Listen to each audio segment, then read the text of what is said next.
નમસ્કાર એચકે ન્યૂઝમાં આપનું સ્વાગત છે। હું છું આપની સાથે કૃપાલી પરમાર। હવે જોઈએ આજના મુખ્ય સમાચાર। દેગમડા મંદિર ખાતે આમ આદમી પાર્ટીની બેઠક યોજાઈ। મહીસાગર જિલ્લાના દેગમડા ખાતે આવેલ મહીસાગર મંદિર ખાતે આમ આદમી પાર્ટીની બેઠક યોજાઈ હતી, જેમાં 6 જૂનના યોજાનાર લુણાવાડા વિધાનસભા કાર્યકર્તા સંમેલનની તૈયારીની ચર્ચા કરવામાં આવી હતી।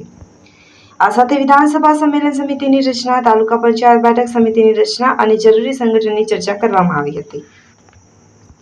આ મીટિંગમાં ઈસ્ટ ઝોન પ્રભારી ઓઝાજી, સેન્ટ્રલ ટીમ ઝોન પ્રભારી ગણેશજી, લોકસભા સહયોગી બ્રિજેશજી તથા મહીસાગર જિલ્લા પ્રમુખ બાબુભાઈ ડામોર, લુણાવાડા વિધાનસભાના પ્રભારી નટવરસિંહ સોલંકી, લુણાવાડા વિધાનસભા સહપ્રભારી ભેમાભાઈ ડામોર, લુણાવાડા તાલુકાના પ્રમુખ વિક્રમસિંહ પરમાર અને કાર્યકરો ઉપસ્થિત રહ્યા હતા।